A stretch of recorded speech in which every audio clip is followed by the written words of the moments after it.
வணக்கம், நான் உங்கள் நிசாந்தன் சார். நாங்கள் இன்றைய பார்க்க இருக்க வினாத்தால் 2023ஆம் ஆண்டு காப்போதா சாதாரண தர பரீட்சை எழுத இருக்கின்ற மாணவர்களுக்காக கல்வி அமைச்சினால் வெளியிடப்பட்ட உதவி கருத்தரங்கு வினாத்தால் 2023. இந்த வினாத்தால் இந்த பகுதி 2இல் 8வது வினாவாக வந்த அமைப்பு தொடர்பான வினாவை தெளிவாகவும் விளக்கமாக பார்க்க இருக்கோம். நீங்கள் இன்னும் இந்த குறித்த வினாவை செய்து பார்க்கலண்டா செய்து பார்த்துட்டு வாங்க கூட. இந்த வீடியோ வந்து எனது சூம் மூலமான கணித வகுப்பு இந்த ரெக்கார்டிங் நீங்களோ இல்லை உங்களோட தம்பி தங்கைகளோ சூம் மூலமான கணித வகுப்புகளுக்கு இணைந்து கல்வி கற்றுக்கொள்ள போகிறீங்க அப்படின்றா தாராளமாக இணைந்து கொள்ளலாம். சரி, வாங்குவோம், கேள்விக்குள்ளே போகலாம். கேள்விக்கு போகும் பிள்ளைகள் அமைப்பு கேள்வி. கீழே தரப்பட்டுள்ள கேத்திர கணித அமைப்புகளை செய்வதற்கு நேர்விளிம்பையும் கவராயத்தையும் மட்டும் பயன்படுத்துக. அதாவது நீங்கள் மூளை மட்டம் அதுகளெல்லாம் பயன்படுத்தக்கூடாதுன்றதான் அர்த்தம்.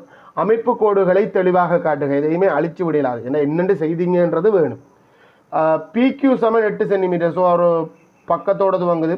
அடிமட்டத்தை எடுத்து 8 சென்டிமீட்டர் நீளமான கோட்டு துண்டத்தை கீறுவீங்க. ஒருவேளை இது வரைக்கும் கீரையிலேன்னா பிரச்சனை இல்லை, என்னோட சேர்ந்து கீறுங்க பிள்ளைகள். இதில் ஒரு அனுபவம் கிடைக்கும்.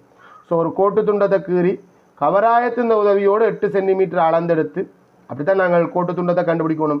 நாங்கள் சரியாக 8 சென்டிமீட்டர் நீளமான கோட்டு துண்டமாகவே கீரையிலாது. அது அந்த கேத்திர கணித அமைப்பு முறைக்கு புறம்பானது. மற்றதில் நீங்கள் நோமலாக பரம்படி படத்திலே அதெல்லாம் செய்யலாம்.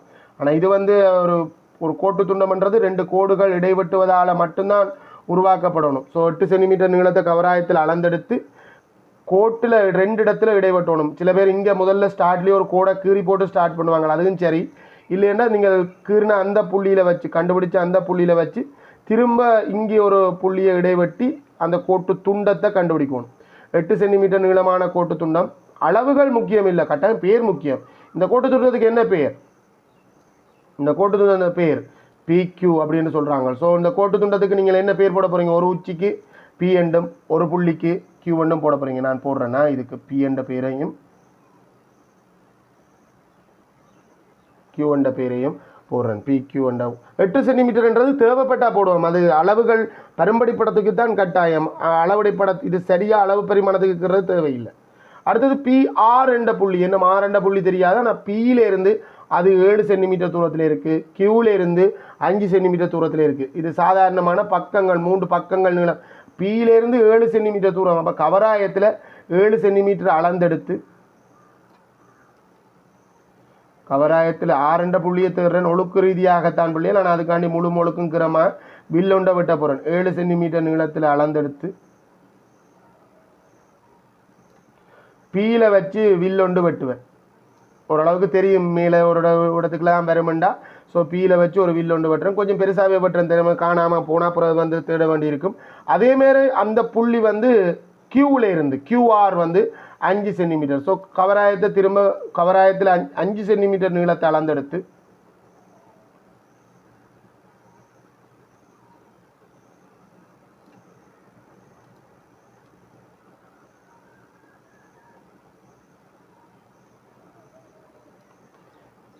கவராயத்தில் 5 சென்டிமீட்டர் நீளத்தை அளந்தெடுத்து Qவில் வச்சு ஏற்கனவே நாங்கள் கீறின அந்த வில்லை வெட்டினோம்டா இந்த குறித்த புள்ளி R என்ற புள்ளி Pயிலேருந்து 7 சென்டிமீட்டர் தூரத்தில் இருக்கும். அதே நேரம் Qவிலேருந்து 5 சென்டிமீட்டர் தூரத்தில் இருக்கும். ஸோ அந்த புள்ளி R கண்டுபிடிச்சிட்டோம். Rன்றது அந்த புள்ளிக்கு பேரையும் மார்க் பண்ணிட்டு அதை அடிமட்டத்தை கொண்டு இணைச்சி விடுவோம். நான் அடிமட்டம் பயன்படுத்தாமல் இணைக்கிறேன் பிள்ளைகள். அப்படி நீங்கள் இணைக்கக்கூடாது. நீங்கள் 1க்கு 2 தரம் செக் பண்ணி நாங்கள் சரியாக இணைக்கிறோமான்றதெல்லாம் பார்த்து அந்த முக்கோணத்தை கீறி எடுப்பீங்க. அடிமட்டத்தை கொண்டு அதை இணைச்சி விடுவீங்க. ஸோ உங்களால் முதலாவது முக்கோணம் அமைத்தல் எல்லாராலையும் செய்யக்கூடியதாக இருக்குது.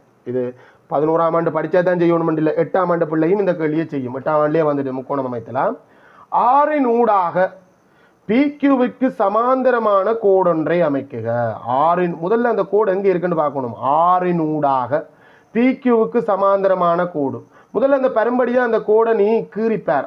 Rன் ஊடாக PQவுக்கு சமாந்தரமான கோடுன்றது இந்த மாதிரி வரப்போகிற ஒரு கோடு. ஸோ இந்த கோடு நான் கீறணுமெண்டா என்னென்று கீறணும்? ஒரு கோடு எடுத்தங்கவுத்தமெண்டு சும்மா கீரையிலாடா. ஒரு கோடு கீறணுமெண்டா 2 புள்ளி தெரியும். ஒரு புள்ளி தெரியும் R. 2வது புள்ளியை கண்டுபிடிக்கிறதுக்கு நாங்கள் ஒத்த கோணம் ஒன்று விட்ட கோணம் பயன்படுத்தலாம். இதில் சட் வடிவ கோணம் என்ற அடிப்படையில் இந்த கோணத்தை அமைச்சு, இதில் இருக்கிற கோணத்தை அமைச்சு அந்த கோணத்துக்கு சமனான கோணம் ஒன்று அதில் அமைச்சு ஒன்று விட்ட கோணத்தை சமனாக வரைவதன் மூலம் நீங்கள் சமாந்தர கோடுகிறலாம். இல்லை செவ்வகம், அதாவது இந்த செங்குத்து தூரத்தை அளந்து இன்னும் ஒரு இடத்துல செங்குத்து தூரம் வச்சு சமதூரத்தில் அசைகின்ற புள்ளியின் ஒழுக்கு என்ற அடிப்படையில் செவ்வகம் அமைத்தல் என்று சொல்லலாம். செவ்வகம் அமைத்தல் மூலம் சமாந்தர கோடுகிறலாம். சாய் சதுரம் சதுரம் இணைகரம் நான் இணைகரம் பயன்படுத்துகிறேன் பிள்ளைகள். இணைகரம் பயன்படுத்தி சமாந்தர கோடு அமைத்தல் எனக்கு கொஞ்சம் ஈஸியானது, துல்லியமானது. ஈஸி மட்டும் இல்லை, துல்லியமானது. ஸோ இணைகரம் அமைக்க போகிறேன்டா என்ன செய்ய போகிறேன்டா, பிக்யூ இந்த நீளத்தை அளந்தெடுத்துக்கிறேன். அதாவது இணைகரம் அமைத்தல்ல எதிர்ப்பக்கங்கள் நீளத்தில் சமனாக இருந்தால் இணைகரம் என்று வரும். இணைகரத்தின் வரைவிலக்கணம் 2 சோடி எதிர்ப்பக்கங்களும் சமாந்தரமாக இருந்தால் தான் இணைகரம். ஆனால் எதிர்ப்பக்கங்கள் நீளத்தில் சமனாக இருந்தாலும் அது இணைகரம் வழி இணைகரம் என்று காட்டு. அப்போ பிக்யூ இந்த நீளத்தை அளந்தெடுத்து 6ல் வச்சு இதில் ஒரு வில் ஒன்று வெட்டுறேன். ரைட். அதே மாதிரி பிள்ளைகள் பிஆர் இந்த நீளத்தை அளந்தெடுத்து பிஆர் எதிர்ப்பக்கங்களை நீளத்தில் சமனாக எடுக்கிறதுக்காண்டி பிஆர் இந்த நீளத்தை அளந்தெடுத்து படியா பாருங்க. பிஆர் இந்த பிக்கு வரக்கூடாது, பி இங்கே இருக்கா அந்த புள்ளிக்குள்ள. பிஆர் இந்த நீளத்தை அளந்தெடுத்து அப்படியே கியூவுக்கு கொண்டு வந்து எதிர்ப்பக்கங்கள் நீளத்தில் சமனாக இருக்கிற மாதிரி கியூவுக்கு கொண்டு வந்து வில் ஒன்று வெட்டுறேன். இப்போ வில் வெட்டினா அந்த புள்ளியையும் ஆரையும் கியூவையும் இணைச்சா இணைகரம் பெறும். ஆனால் எனக்கு இணைகரம் தேவையில்லை, எனக்கு தேவையானது சமாந்தர கோடு மட்டும்தான். ஸோ என்ன செய்வேன், அந்த புள்ளியையும் ஆரையும் இணைச்சு நீட்டி விடுவேன். நீட்டுறதுன்ற அந்த பக்கம் மட்டும் இல்லை, முதல்ல இணைச்சி விடுறேன், பிறகு நீட்டுறேன், அப்போ தான் சரியாக வருமா. நீட்டுறதுன்றது அந்த பக்கம் மட்டும் இல்லை பிள்ளைகள், இந்த பக்கம் தான் நீட்டுறதுன்றது ஒரு சைடோட மட்டும் நிற்காது, அடிமட்டத்தை பயன்படுத்தி. இப்போ நாங்கள் சமாந்தர கோடுக்குறது இணைகரத்தை பயன்படுத்தி மிக துல்லியமாக இருக்கும். வேணும்னா அளந்து பாருங்க, 1 விட்ட கோணம் பருமனில் சமனாக இருக்கும், மாற்றம் மிக குறைவாக இருக்கும். வலு ரொம்ப ரொம்ப குறைவானது இணைகரம் பயன்படுத்தி சமாந்தர கோடுக்குறது. சரி, 1 விட்ட கோணத்தை பயன்படுத்துறதுண்டா நீங்கள் கியூ எடுக்கிறது பொருத்தமாக இருக்கும். கியூ கோணத்துக்கு சமனான கோணத்தை அமைக்கிறது பொருத்தமாக இருக்கும்.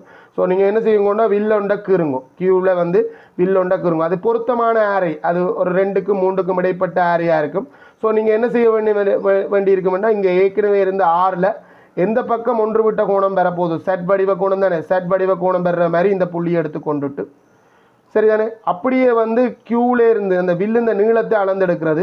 வில்லுந்த நீளத்தை அளந்தெடுத்துட்டு அப்படியே ஏற்கனவே கீறின அந்த வில்லுக்கு போயிட்டு அதை வெட்டுறது. வெட்டினீங்களா இப்போ உங்களுக்கு 2வது புள்ளி கிடைக்கும். ஸோ இந்த 2வது புள்ளி கிடைத்த அந்த 2வது புள்ளியை இணைத்து நீட்டு விட்டீங்களா உங்களுக்கு சமாந்தர கோடு வரும். ஏன்னா 1 விட்ட கோணங்கள் சமனாக இருந்தால் அந்த 2 கோடும் சமாந்தரம் என்ற அந்த முடிவுக்குள்ளால போகிறோம். ரைட், அவ்வளோதானே. இதுக்கு மேலே இதில் அலட்டி கொள்ள தேவையில்லை. ஓகே தான், இங்கே பேப்பர் அதுக்கு ஒன்றும் இல்லை. ரைட், அடுத்த கேள்வி தான் எங்களுக்கு. அடுத்த கேள்வியும் ஈஸி தான். பி கோணத்தின் கோண இருகூறாக்கி ஆர்பிக்யூவின் கோண இருகூறாக்கியை அமைக்குக. ஆர்பிக்யூவின் கோண இருகூறாக்கி எங்கே இருக்கு, ஆர்பிக்யூ இந்த கோண இருகூறாக்கி அமைக்கணும். ஸோ ஆர்பிக்யூ இந்த கோண இருகூறாக்கி அமைக்கணும்டா முதல்ல பியில் வில்லொண்டு வெட்டணும். பொருத்தமான ஆரை கொஞ்சம் கூட்டுவோம். பொருத்தமான ஆரை ஒன்று எடுத்து வில்லொண்டை வெட்டிட்டு, ரொம்ப குட்டியாக வெட்டாதீங்க பிள்ளைகள், வலு ஏற்படுறதுக்கு கூட வரும். ரொம்ப பெருசாக வெட்டாதீங்க, படம் ஃபுல்லாக அந்த வில் அமைப்பே பிடிச்சு போடும். அதனாடி ரொம்ப பெருசாகவும் இல்லாமல் ரொம்ப குட்டியும் இல்லாமல் பொருத்தமான அளவு. இப்போவும் குறைக்கலாம் கூட்டலாம், ஆனால் அதுலேருந்தும் ஒரே அளவில் இருக்கணும். கொஞ்சம் குறைச்சிருக்கிறேன், ஏன்னா இது கூர்ங்கோணமாக இருக்கிறதால கொஞ்சம் குறைச்சிருக்கிறேன்.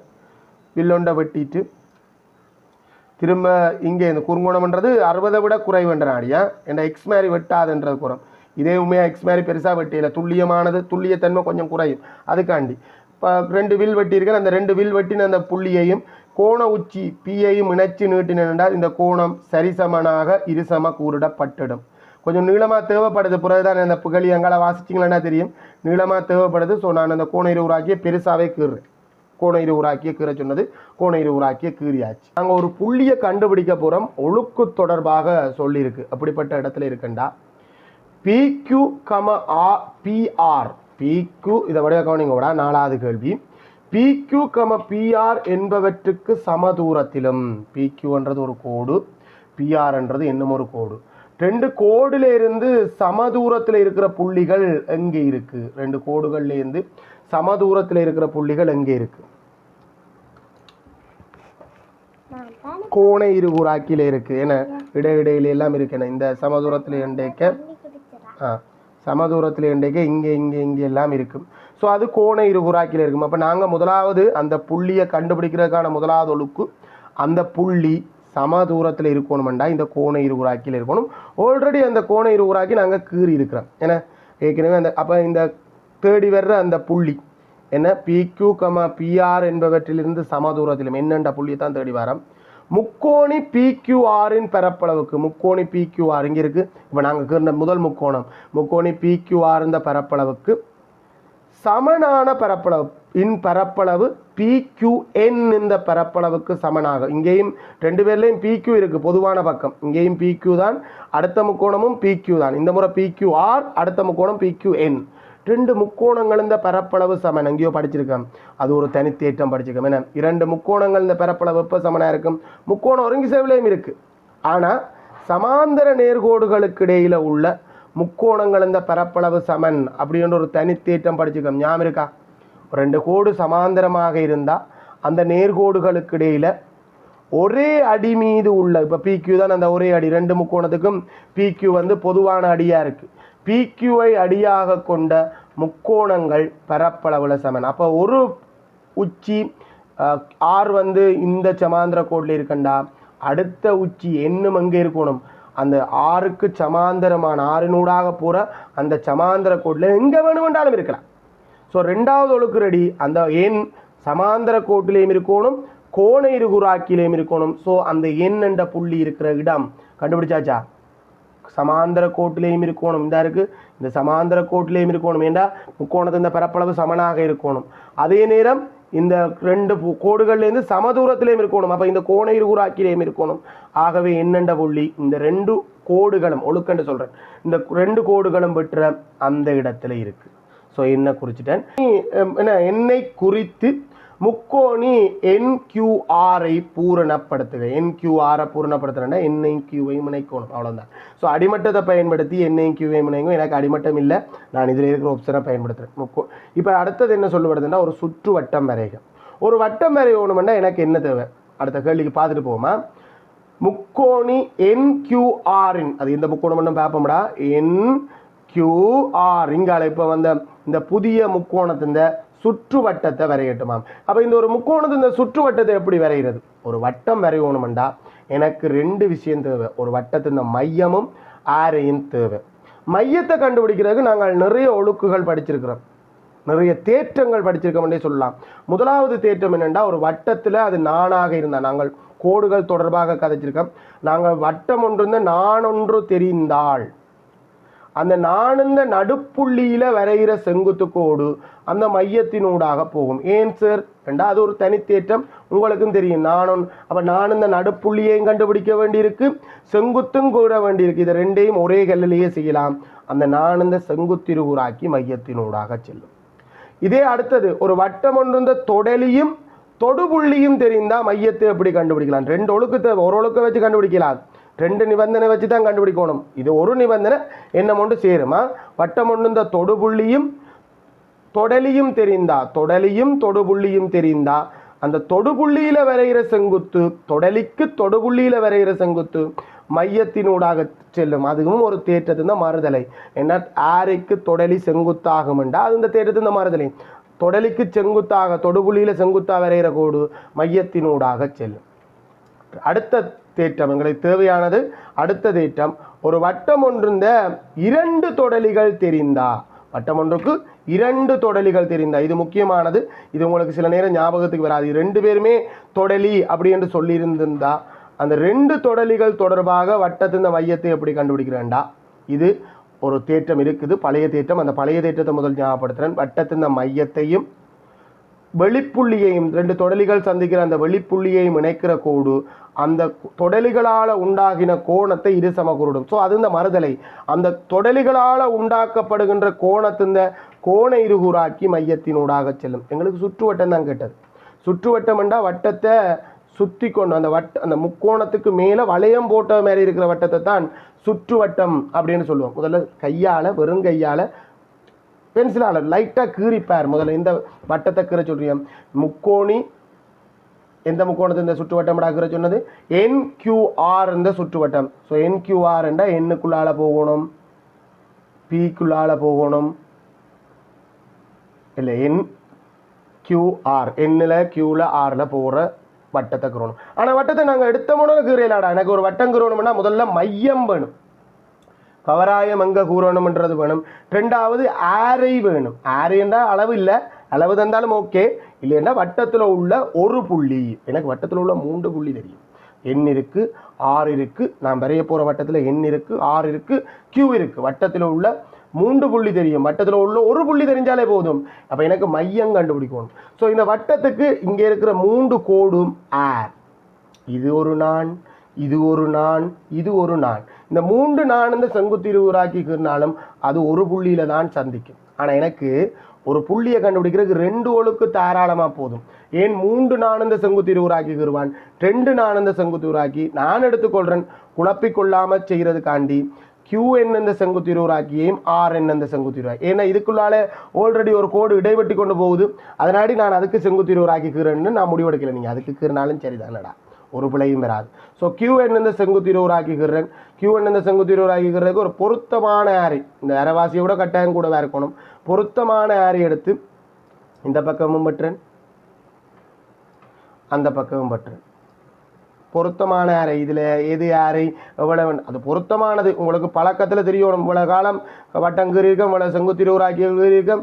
ஸோ எங்களுக்கு பொருத்தமான ஆரைன்றது முக்காவாசி தூரமாக இருக்கும். அந்த கோட்டு இருந்தால் கிட்டத்தட்ட முக்காவாசி தூரம் பொருத்தமானதாக இருக்கும். செங்குத்து உருவாக்கி கீறது மட்டும் இல்லை, அதை கொஞ்சம் பெருசாகவும் கீறுவோம். ஏன்னா அது இங்கே சில நேரம் வெளியிலையும் சுற்றுவட்ட மையங்கள் வெளியிலையும் இருக்குது. சில வட்டங்களுக்கு விரிகோண முக்கோணம், செங்கோண முக்கோணங்கள் எல்லாமே வித்தியாசமாக வரும். குறுங்கோண முக்கோணமாக இருக்கிறனாடி கட்டாயம் உள்ளதான் இருக்கும் சுற்றுவட்ட மையம். ரைட், ஒரு செங்குத்து உருவாக்கி கீறிக்கம், என்ன ஒரு செங்குத்து உருவாக்கி கீறுவோம், அது ஆர் என்னந்த செங்குத்து உருவாக்கி கீறப்போகிறோம். ஸோ ஆர் என்னந்த செங்குத்து உருவாக்கி கீறதுக்கு இது ஒரு வேறு யாரையும் எடுக்கலாம், அதே யாரையும் எடுக்கணும் இல்லை. ஸோ வேறு யாரையும் ஒன்று எடுத்து முக்காவாசி தூரம் எடுத்துட்டு மேலேயும் ஒருக்கா வெட்டுறேன், கீழேயும் ஒருக்கா வெட்டுறேன். எனக்கு வெட்டுப்படக்கூடிய மாதிரியும் இருக்கணும். அப்புறம் அதை தாண்டி வெட்டுப்பட முடியாமல் போயிட்டா கணக்குக்கு சரி வராமல் போயிடும். ஸோ மேலேயும் ஒருக்கா வெட்டுறேன், அதே மாதிரி அதே ஆரையோட கீழேயும் ஒரு இடத்துல வெட்டுறேன். சமதூரத்தில் உள்ள 2 புள்ளிகளின் ஒழுப்பு, அதுதான் நீங்கள் செங்குத்து உருவாக்கியாக வருது. ஸோ சமதூரத்தில் இருக்கிற எண்ணிலிருந்து ஆறுலேருந்து சமதூரத்தில் இருக்கிற 2 புள்ளியை கண்டுபிடிக்க போகிறேன். இதில் வெட்டையில் பிரச்சனை இல்லை, நாங்கள் திரும்ப நீட்டிக்கொள்ளலாம், தேவைக்கேற்ற மாதிரி நீட்டிக்கொள்ளலாம். ரைட், திரும்ப ஒருக்கா அதே நீளத்தோட எண்ணில் வச்சது எங்களுக்கு வெட்டுப்படாமல் போயிடுச்சு. அதனாடி எண்ணில் வச்சு நாங்கள் அந்த ஏற்கனவே கீறின அந்த வில்லை நீட்டி விடுவோமா. ஏற்கனவே கீறின அந்த வில்லை நீட்டி விட்டால் இப்போ வெட்டின 2 புள்ளி தெரியும். ஸோ சமதூரத்தில் இருக்கிற 2 புள்ளிகளை இணைக்க வர்றது செங்குத்து உருவாக்கியாக இருக்குது. ஸோ அந்த செங்குத்து உருவாக்கி கீறுறேன். இப்போ செங்குத்து உருவாக்கி கீறியாச்சப்போ 2 செங்குத்து உருவாக்கியலும் சந்திக்கிற இடத்துல தான் யார் இருக்க போகுது, மையம் இருக்க போகுது. ஸோ எங்களோட பெண் கவராயத்தின் கூர்முனையை வட்டத்தின் மையத்துக்கு கொண்டு போகிறோம். கவராயத்தின் எது இதில் கொஞ்சம் குழப்பம், நான் போன முறை பிளவிட்டிருந்தேன், நான் இதில் கொண்டு வந்துட்டேன். எது 2 செங்குத்து உருவாக்கியலும் சந்திக்கிற புள்ளி இங்கே இருக்கு. அடுத்தது இது இது சரியானு பேர். ஓ, இது இந்த செங்குத்து உருவாக்கி ரைட், 2 செங்குத்து உருவாக்கியலும் சந்திக்கிற இடத்துக்கு கவராய கூரை கொண்டு வாச்சு பென்சில் முனையை வட்டத்தில் உள்ள ஒரு புள்ளிக்கு கொண்டு போகணும். இதில் 3 புள்ளி வட்டத்தில் இருக்குது. நான் கீறப்போகிற வட்டத்தில் Q இருக்குது, R இருக்குது, N இருக்குது. நீங்கள் எதுக்கு கொண்டு வந்தாலும் சரி. ஸோ நான் Qவுக்கு கொண்டு வந்துட்டு கவராயத்தை வச்சு வட்டத்தை கீறேன். அப்படியே வட்டம் 3க்குள்ளாலையும் போவோம். ஸோ இதுதான் சுற்றுவட்ட மையம். சுற்றுவட்டம் நாங்கள் இப்போ என்ன வேணும், எங்களுக்கு சும்மா ஒரு சரியோண்டு பார்க்குறதுக்காக நாங்கள் வேணுமெண்டா ஒருக்கா ஆரி அளந்து பார்க்குறேன். ஏற்கனவே அளந்து ஒருக்கா பார்த்து நாங்கள் எவ்வளோ வந்தடா 3.6 இது வந்ததாகும். என்ன